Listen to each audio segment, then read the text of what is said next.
Have you ever wished, just for one day, you could trade your life for someone else's?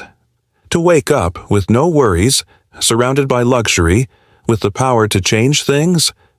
Well, in the heart of old Baghdad, a young man named Abu al-Hassan had that exact wish, and what happened next is a story for the ages.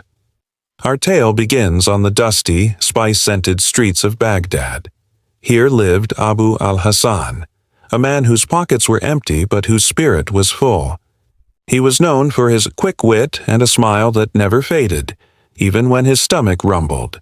He sold trinkets in the marketplace by day, and by night he'd sit by the shimmering Tigris River, dreaming of a life filled with more than just wishes. One evening, as the sun bled orange and purple across the sky, a well-dressed stranger approached him. The man's eyes held a strange, kind twinkle. "Why do you sigh so deeply, young man?" he asked. Abu al-Hassan let out a short, wry laugh. "I sigh because I have nothing to sigh about, and everything to wish for.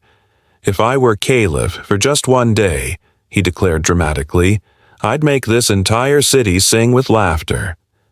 The stranger's smile widened beneath his thick beard. "Would you now?" he said, his voice a low hum. "Sleep well tonight, and perhaps your wish will greet you with the dawn." Abu al-Hassan thought little of it, just the pleasant ramblings of a stranger.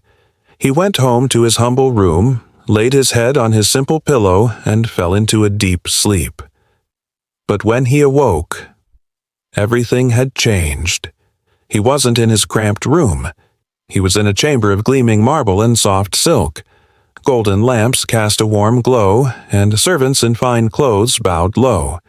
Beside him lay exquisite robes and a jeweled crown. From the next hall the gentle melody of a lute drifted on the rose-scented air. "Commander of the faithful," a servant's voice announced softly, "your morning meal is prepared." Abu al-Hassan sat bolt upright, his eyes as wide as saucers. "Commander? Of what?" They led him to a grand hall where a magnificent banquet was laid out. Ministers and nobles stood, waiting, and as he entered they all saluted him as the great Caliph Harun al-Rashid. At first he thought it was an elaborate prank. He chuckled, expecting someone to jump out and yell, "Surprise!" But every bow, every reverent word, every detail was utterly convincing. So he decided to play along. He sipped sweet sherbet from a golden cup. He listened to petitions from his subjects. He gave an order to free a prisoner he believed was wrongly jailed. He even commanded that gold from the treasury be distributed among the city's poor.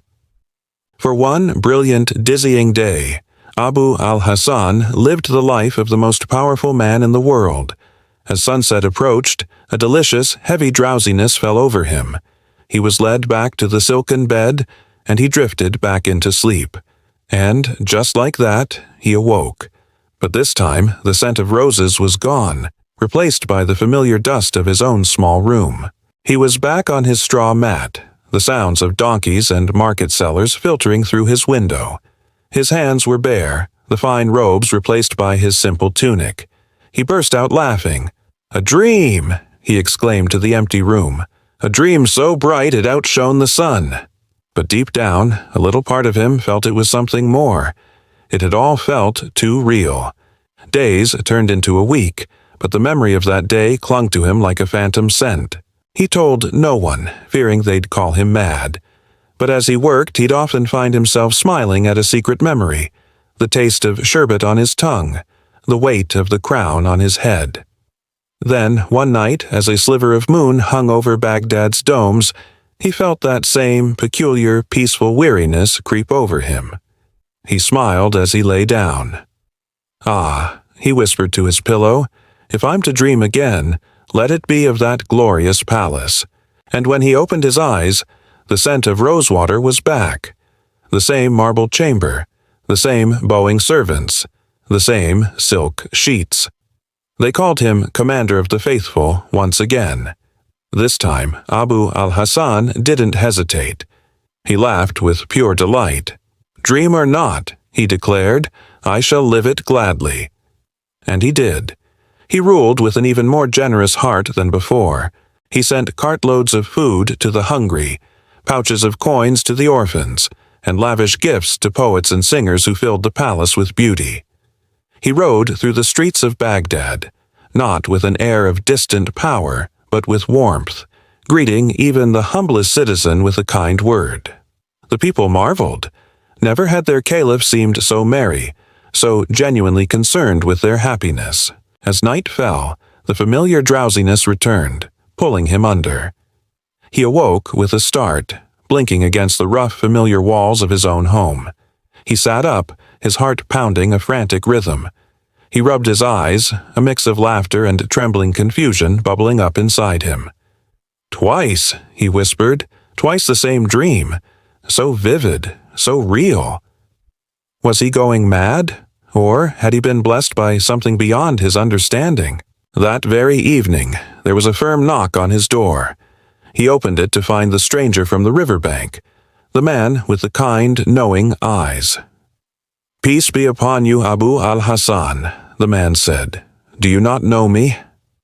And in that moment, Abu al-Hassan saw it clearly. It wasn't just the rich clothes, it was the air of quiet command, the unmistakable majesty that belonged only to one man. His blood ran cold. He dropped to his knees. "My lord." "Harun al-Rashid." The caliph smiled and helped him to his feet. "Rise, my friend. You have pleased me more than you know. I was the stranger by the river. Twice I used a sleeping potion to bring you to my palace and make you ruler, to see if absolute power would corrupt you or humble you. You ruled with a pure heart, and your laughter brought more light to my home than all its golden lamps." He took a heavy gold ring from his own finger and placed it on Abu al-Hassan's. "Now," the caliph said, "you shall wake to poverty no more. You will serve by my side, not as a dreamer in his sleep, but as a wise and joyful friend who is finally awake."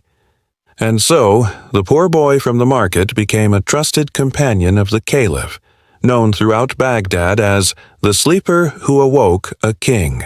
He never forgot those 2 magical days, or the incredible kindness that turned a wild dream into reality.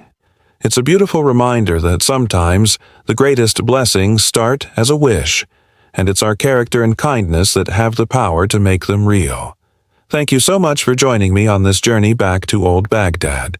If you enjoyed this story, don't forget to hit that like button and subscribe for more tales from history and folklore. Until next time, keep dreaming and stay kind.